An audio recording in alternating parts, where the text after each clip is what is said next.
With the Ukrainian drone army cleaning the battlefield of Russian equipment, the losses stay incredibly high. This constant losses leads to Russia needing to deploy their older equipment, like a T-62 tank which started production over 60 years ago.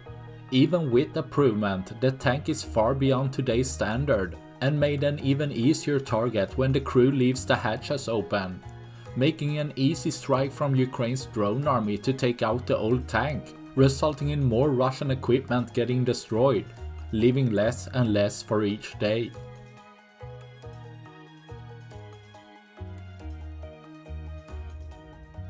That's all I had for this video. Please like and subscribe for more.